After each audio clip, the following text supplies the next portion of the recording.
Anda mendengarkan 95,9 Radio Suara Gracia FM. Siaran kami bisa didengarkan dengan mudah di smartphone. Search di Play Store dan install aplikasi Radio Suara Gratia. Anda bisa mendengarkan siaran kami dimanapun. Firman Tuhan, talk show, atau program lainnya bisa didengarkan kembali di YouTube channel Radio Suara Gratia FM dan Spotify, Instagram @Radio Suara Gratia FM, Facebook Suara Gratia. Radio Suara Gracia FM, the sound of life.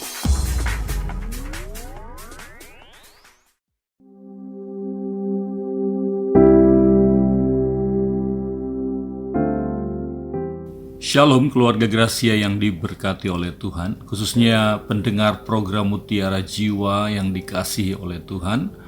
Sore hari ini kita kembali bersyukur kepada Tuhan karena Tuhan memberikan kita lagi kesempatan untuk kita bisa sama-sama mendengar, merenungkan, dan belajar untuk melakukan firman Allah.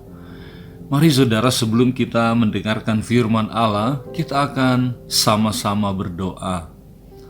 Bapa di surga, kami bersyukur untuk sore hari ini sebab kami tahu ini adalah sore hari yang sangat diberkati Tuhan. Terima kasih buat nafas hidup yang Engkau beri kepada kami, kesehatan yang Tuhan berikan kepada kami, dan terima kasih buat iman yang terus tertuju kepada Tuhan, dan kami percaya kami ada karena anugerah Tuhan. Itulah sebabnya kami mau membuka hati kami pada sore hari ini untuk mendengar isi hati Tuhan. Berbicaralah Tuhan, pakailah hamba-Mu, sehingga setiap benih firman Allah menjadi taburan yang bertumbuh subur di hati kami. Terima kasih Roh Kudus, di dalam nama Tuhan Yesus kami berdoa. Amin. Baik saudara terkasih Tuhan, pendengar program Mutiara Jiwa yang diberkati Tuhan. Tema firman Allah pada sore hari ini adalah berbicara tentang menjadi bijaksana meskipun kecil dan lemah. Haleluya. Sekali lagi, menjadi bijaksana meskipun kecil dan lemah. Kita menyadari bahwa manusia terbatas, manusia itu tidak dapat melakukan banyak hal dengan kekuatannya sendiri.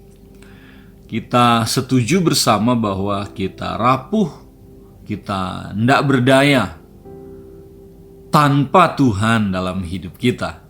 Tetapi kita sangat menyadari bahwa kalau kita bersama dengan Tuhan, maka kita akan melihat perkara-perkara ajaib. Kita yang tidak berdaya akan menjadi perkasa, kuat di dalam kuat kuasa Tuhan. Dengan demikian kita akan merendahkan hati kita untuk selalu berkata, Tuhan, aku tidak punya kekuatan, tetapi aku punya Tuhan sumber kekuatanku. Haleluya. Itulah sebabnya sore hari ini kita memberikan hati kita untuk sama-sama belajar dari satu kekuatan Tuhan, dari kuasa Tuhan yang bekerja dalam hidup kita melalui firman Tuhan. Itulah sebabnya mari sama-sama kita baca firman Tuhan yang terdapat di dalam Amsal 30. Amsal 30 ayat yang ke-24. Demikian firman Allah katakan, ada 4 binatang yang terkecil di bumi tetapi yang cekatan. Semut bangsa yang tidak kuat tetapi yang menyediakan makanannya di musim panas. Pelanduk bangsa yang lemah tetapi yang membuat rumahnya di bukit batu. Belalang yang tidak mempunyai raja namun semuanya berbaris dengan teratur. Cicak yang dapat kau tangkap dengan tangan tetapi yang juga ada di istana raja. Puji Tuhan. Maka saudara-saudara, pada sore hari ini firman Allah ingin mengajak kita juga untuk belajar dari satu kekuatan firman yang Tuhan ajarkan kepada kita ketika kita melihat beberapa jenis binatang yang dijelaskan oleh Alkitab, dijelaskan oleh firman Allah. Tuhan pada sore hari ini ingin mengajak kita untuk melihat binatang kecil tetapi yang perkasa. Tentu hal ini akan mengajak kita untuk juga menjadi pribadi-pribadi yang menyadari bahwa kita ini juga kecil, tak berdaya, tetapi kita bisa juga menjadi perkasa. Sebab itu buka hati kita, izinkan hati kita untuk belajar meskipun dari binatang-binatang kecil, tetapi ini pernyataan dari firman Tuhan untuk kita. Ada 4 binatang yang terkecil di bumi, tetapi yang sangat cekatan. Kecil, lemah, tak berdaya. Tetapi cekatan. Cekatan dalam bahasa Ibrani diartikan sebagai wise, bijaksana. Saudara-saudara, apa yang membuat 4 ekor binatang kecil ini bijaksana dan menjadi kuat? Mari kita lihat satu demi satu. Pertama, Alkitab katakan semut. Saudara, saya tidak usah tanya, setiap kita tahu semut itu apa. Pernah lihat semut? Pernah mungkin digigit semut? Pernah mungkin usir semut karena semut itu ada di dekat-dekat makanan kita. Jadi kita tidak asing lagi kalau bicara tentang semut. Nah, apa yang Alkitab katakan tentang semut? Semut bangsa yang tidak kuat. Ya, kita setuju. Semut itu tidak kuat. Karena saudara-saudara, dengan jari kelingking kita saja, seekor semut itu bisa mati, saudara-saudara. Betapa lemahnya semut itu. Namun saudara kasih dalam Tuhan Yesus Kristus, Alkitab katakan bahwa meskipun semut itu tidak kuat, lemah, tetapi ia adalah binatang yang menyediakan makan di musim panas. Maka saudara-saudara, kalau kita mengenal Tuhan, belajar dari firman Tuhan, kita pun harus belajar dari yang Tuhan ajarkan semut. Meskipun kita lemah, meskipun kita mengakui diri kita tidak kuat, tetapi kita belajar seperti semut yang menyediakan makan pada musim panas. Apa yang spesial pada semut? Semut menyediakan makan pada musim panas. Artinya dia tahu kapan waktu untuk dia menyediakan makanan, karena dia tahu akan ada waktu di mana dia sulit untuk menyediakan makanan. Sebagai anak-anak Tuhan, kita pun tidak perlu ragu, tidak perlu takut. Kepada apa, saudara-saudara? Kepada masa-masa sulit yang dapat menimpa banyak orang. Mengapa? Karena Tuhan berikan kita kekuatan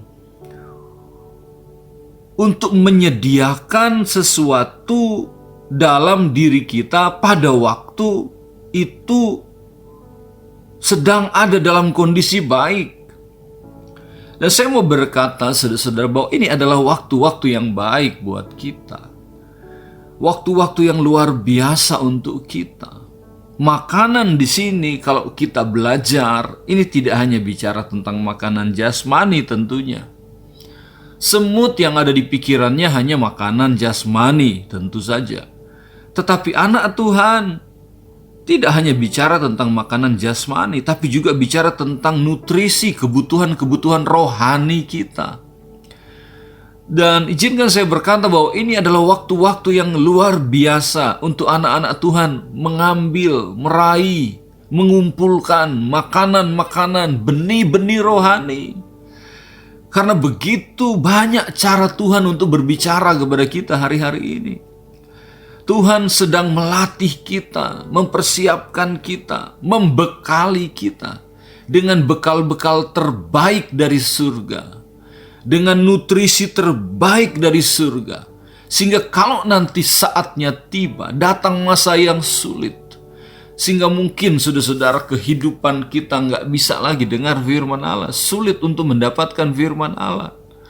Maka kita sudah memenuhi kehidupan kita dengan makanan rohani.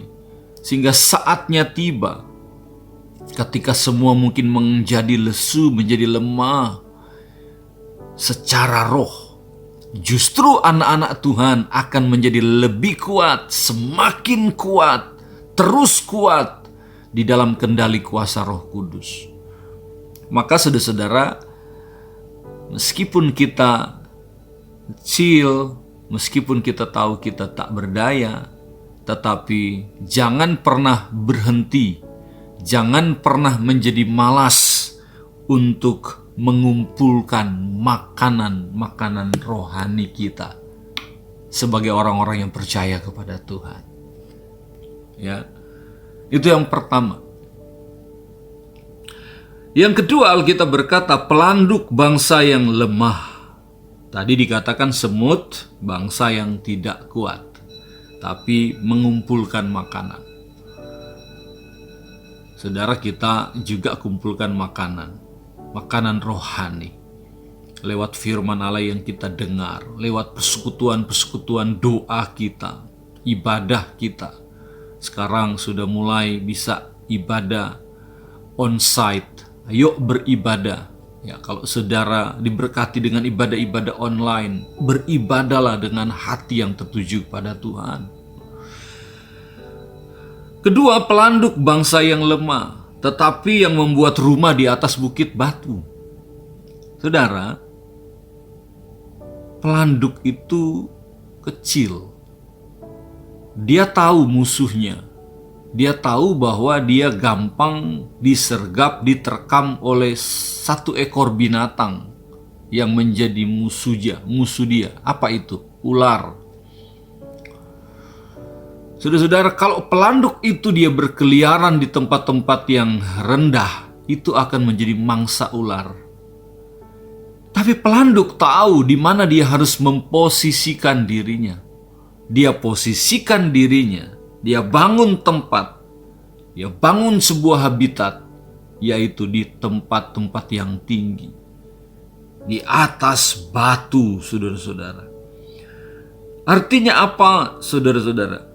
Artinya ketika pelanduk tahu kelemahannya dia, siapa yang dapat memangsa dia, maka dia cerdas untuk memilih tempat yang sulit untuk dijangkau oleh pemangsa.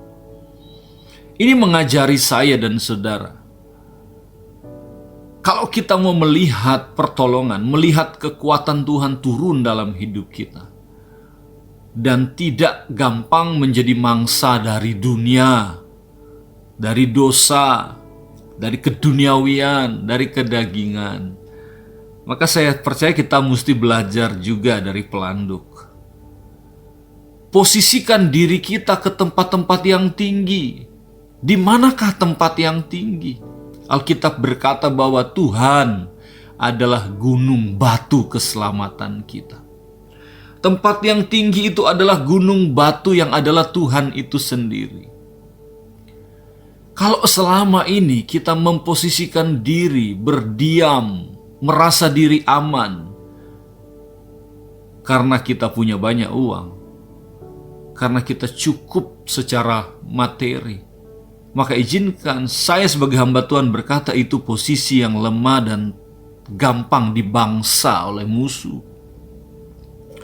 Taruh kehidupan kita, berdiam dirilah di dalam hadirat Tuhan. Bahkan ketika Tuhan izinkan mungkin kita secara ekonomi kurang begitu baik, hal-hal lain mungkin kurang begitu bagus, tapi kalau kita terus ada dalam hadirat Tuhan, kalau kita terus ada di dalam kehidupan yang menyenangkan hati Tuhan, fondasi kita adalah Tuhan, Dia adalah batu, kita berdiri kokoh di dalam kebenaran.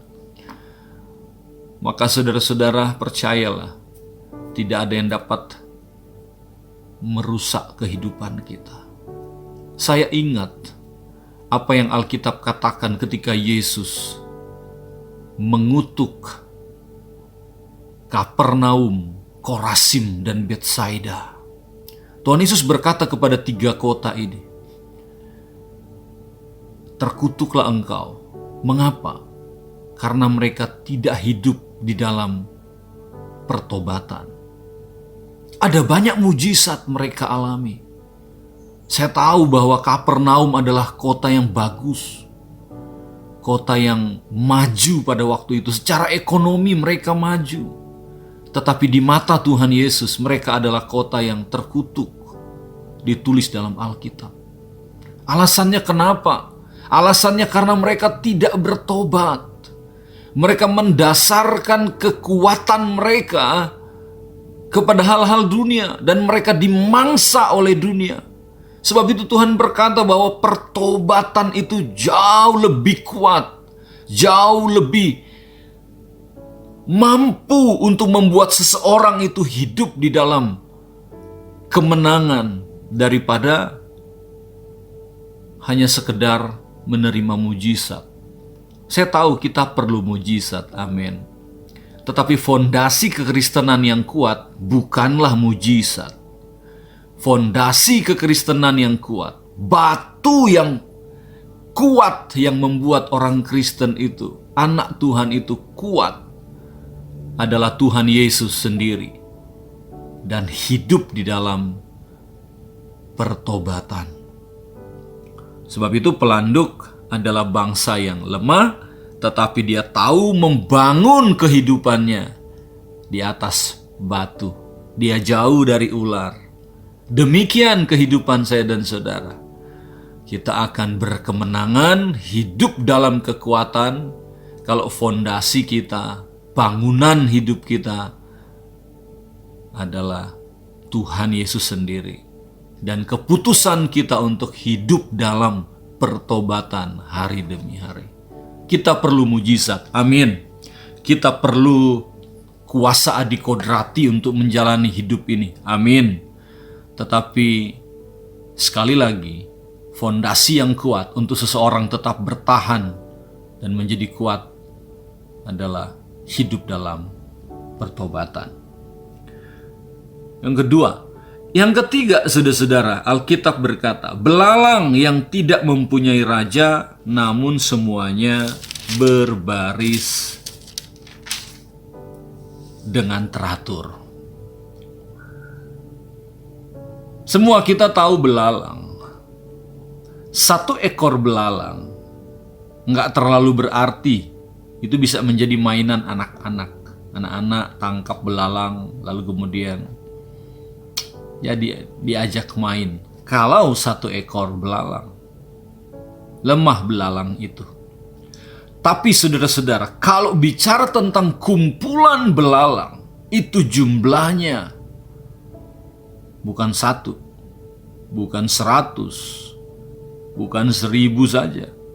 Itu bisa ratusan ribu, bahkan jutaan belalang. Dan satu ekor belalang bergerak tidak terjadi sesuatu yang berarti. Tapi kalau sekumpulan belalang bergerak, saudara-saudara, satu kebun habis. Pertanian ludes.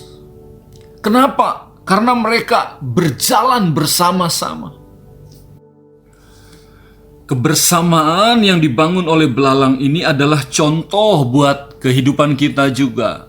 Kita tidak bisa berjalan sendiri. Kita perlu berjalan bersama-sama dengan orang-orang yang sehati dengan kita. Orang-orang yang sungguh-sungguh mengenal kebenaran, mengenal tujuan dan panggilan dalam hidupnya. Dengan siapa kita bergaul, itu akan mempengaruhi kehidupan kita. Maka kalau saudara-saudara, kita belajar dari belalang, kita akan menyadari bahwa aku memerlukan orang lain. Persoalannya saudara-saudara, kalau kita berjalan sendiri, kita bisa jalan semau kita. Tapi kalau ada orang lain di sekitar kita yang berjalan bersama-sama dengan kita, maka perlu apa yang namanya sinkronisasi. Perlu membangun sebuah sinkronisasi, menyinkronkan hati, menata hati satu dengan yang lain. Karena semua orang punya pikiran, punya keinginan yang bisa berbeda-beda satu dengan yang lain. Maka tantangan untuk bisa berjalan bersama-sama dalam sebuah komunitas itu adalah, saudara-saudara, kesehatian yang terbangun oleh sebuah kerendahan hati tentunya. Karena Alkitab berkata belalang itu tidak punya raja tetapi bisa berbaris teratur. Tidak ada yang mengomando mereka, tapi mereka bisa berbaris teratur. Ada bahasa yang baik sekali, duduk sama rendah, berdiri sama tinggi. Ini sebuah peribahasa yang memberitahu kepada kita tentang pentingnya kita memahami orang lain. Alkitab katakan, biarlah orang lain lebih utama dari kita. Biarlah orang lain kita anggap lebih baik dari kita. Oleh sebab itu, saudara-saudara, dalam membangun komunitas, jaga hal-hal yang dapat merusak kebersamaan. Apa saja yang kira-kira bisa merusak kebersamaan? Perkataan yang saling menjelekkan, perkataan-perkataan negatif, penilaian-penilaian yang tidak baik kepada orang lain. Jaga, saudara-saudara. Bangun pikiran yang positif satu dengan yang lain. Bangun perkataan-perkataan yang saling membangun satu dengan yang lain. Kemudian apa? Banyak saya percaya, saling menjaga kepercayaan. Ya, tidak berupaya untuk mencari keuntungan dari teman-teman kita untuk kepentingan diri sendiri. Tidak seperti itu. Tetapi justru berupaya untuk menjadikan diri kita itu faedah buat teman-teman kita, saudara-saudara ya. Dan saya yakin kalau kita punya konsep seperti ini, maka kita tetap akan ada di dalam sebuah satu komunitas yang dapat berjalan bersama-sama lalu kemudian mencapai tujuan yang luar biasa. Ya, sendiri kita bisa berhasil dalam porsi kecil, tetapi bersama-sama kita bisa melihat perkara yang dahsyat, besar dan hebat. Satu belalang tidak berarti apa-apa, tapi kumpulan belalang itu dahsyat luar biasa. Belalang tahu, saudara-saudara, sebab jenis belalang itu banyak. Dia tahu jenisnya itu seperti apa dan dia harus bergabung dengan apa. Dalam Alkitab diutarakan ada belalang pelompat, ada belalang pengerik, ada belalang pelahap. Macam-macam belalang dengan tujuan spesifikasi masing-masing. Kok belalang itu bisa tahu ya mana temannya? Penting untuk kita paham hal ini, saudara-saudara. Sebab belalang itu mengeluarkan sebuah aroma. Aroma mereka berbeda-beda satu dengan yang lain. Kita mungkin tidak bisa bedakan, tetapi mereka bisa bedakan. Oh, ini adalah teman saya dengan aroma yang sama, tujuannya sama. Nah, kalau kita menjadi anak Tuhan, lalu kemudian gaya hidup kita masih seperti dunia, kita salah jalan. Kalau kita menjadi anak Tuhan, tetapi sikap kehidupan kita tidak mencerminkan firman Tuhan, maka saya rasa ada sesuatu yang salah dalam kita memposisikan kehidupan kita. Harusnya seorang anak Tuhan itu hidup dalam kasih. Kok Pak Pendeta, bagaimana saya mau hidup dalam kasih? Aduh, saya hidup dalam lingkungan orang-orang yang nggak mengasihi. Nah, kita tidak boleh dipengaruhi oleh lingkungan yang tidak mengasihi. Sebab meskipun kita ada dalam lingkungan orang-orang yang tidak mengasihi, kita ini adalah orang-orang yang sudah diberikan oleh Tuhan kuasa. Firman Allah mencetak kehidupan kita menjadi baru. Sehingga pasti, saudara-saudara, pasti kita akan menemukan sebuah komunitas yang hidup di dalam kasih Tuhan. Di mana kita berada, kita pasti akan dipertemukan oleh Tuhan. Mungkin satu orang dulu, mungkin dua orang, mungkin semakin banyak orang. Dan saudara akan melihat warna kehidupan kita akan menjadi sama dengan kelompok di mana kita ada. Wow, dan kalau kita menaruh firman Allah di dalam kelompok kita di mana kita hidup, kita akan melihat perkara-perkara ajaib terjadi dalam hidup kita. Jangan sampai kita tinggal dalam kehidupan orang-orang yang khawatir, perkataannya negatif, perkataannya takut, curiga, putus asa.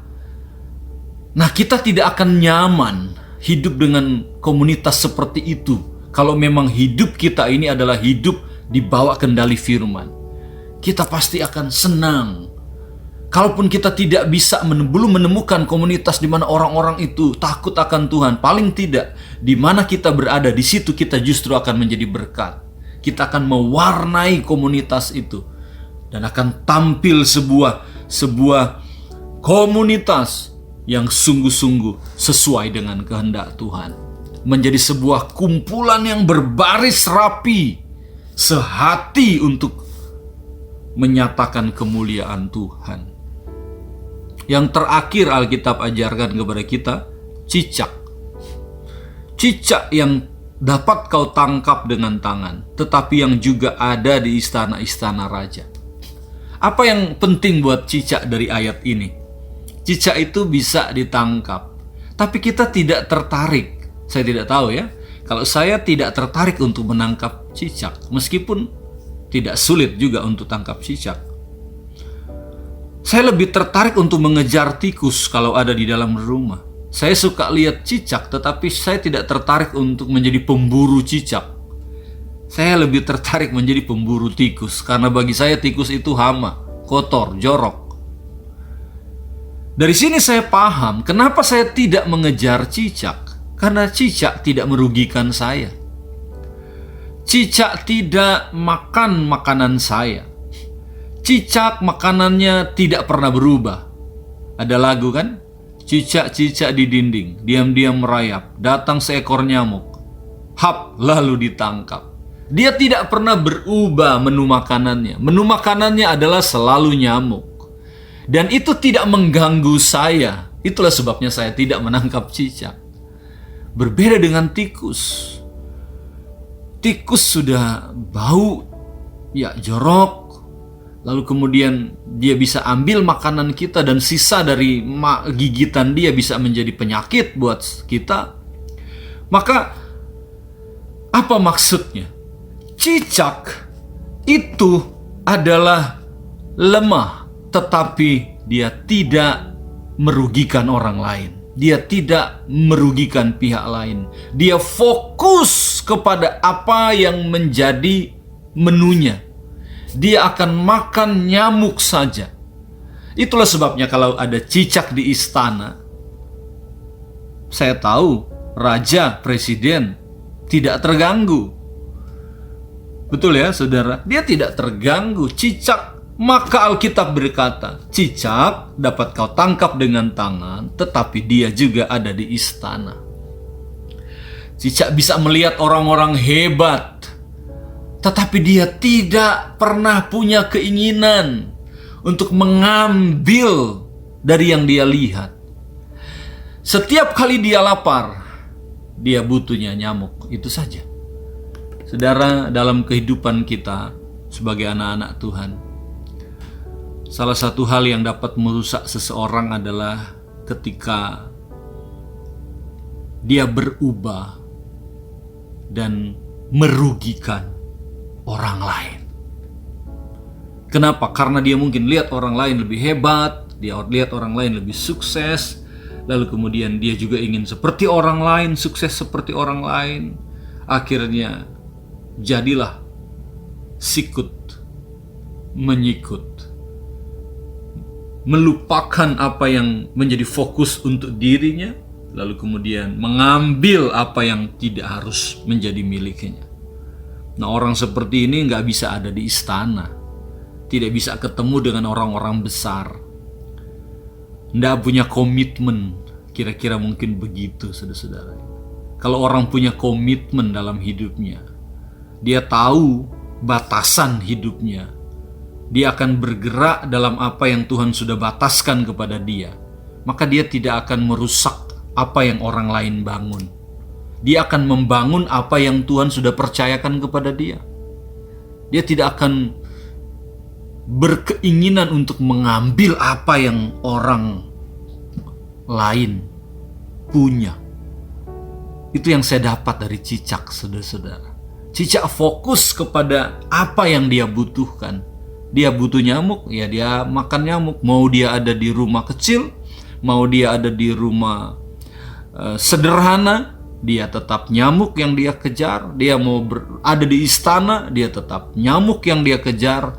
Dia tidak merugikan orang lain, maka dia bisa ada dimanapun. Dia bisa beradaptasi dengan siapapun, sebab dia tidak merugikan siapa-siapa.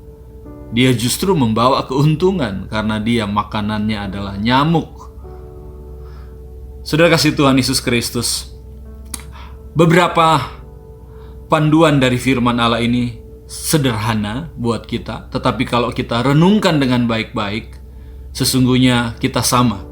Seperti tema di awal, kita kecil, kita lemah, tetapi kita harus kuat dan bijaksana. Mari saudara-saudara, saya tahu Tuhan akan memberikan kita kemampuan untuk berkemenangan dalam hidup ini dari kita belajar melalui 4 ekor binatang ini. Ada semut, ada pelanduk, ada belalang, dan ada cicak. Jangan menyerah, maju terus di dalam Tuhan. Kita bisa bersama dengan Tuhan, asalkan kita dapat menyikapi hidup kita dengan benar, memposisikan hidup kita dengan benar. Hidup kita pasti penuh dengan berkat dan pertolongan dari Tuhan. Tuhan Yesus memberkati kita semua. Tetaplah rendah hati dan teruslah bijaksana dalam menyikapi hidup ini. Mari kita berdoa. Tuhan Yesus, kami berdoa dan bersyukur untuk firman Allah yang kami sudah terima. Ajar kami untuk kami tetap Tuhan menjadi bijaksana, dan tolong kami untuk kami terus merendahkan diri kami, mengakui bahwa kami kecil, kami tidak mampu tanpa Tuhan, tanpa tuntunan firman, bahkan tanpa orang lain yang ada di sekitar kami. Kami menghargai Tuhan, kami menghargai semua orang-orang yang ada di sekitar kami. Kami mengucap syukur untuk semua proses Tuhan. Kami tahu bersama Tuhan kami cakap melakukan segala perkara karena Tuhan yang berikan kami tuntunan, kebijaksanaan, dan kekuatan. Berkati terus pendengar program Mutiara Jiwa Tuhan. Berkati Tuhan radio Suara Gracia. Kami percaya jadi alat Tuhan, jadi berkat Tuhan buat kota Cirebon dan sekitarnya, bahkan sampai sejauh mana orang-orang bisa mendengar program Mutiara Jiwa dan program-program lainnya di Suara Gracia. Tuhan Yesus, terima kasih, segala kemuliaan hanya bagimu. Kami sudah berdoa dalam nama Yesus. Amin.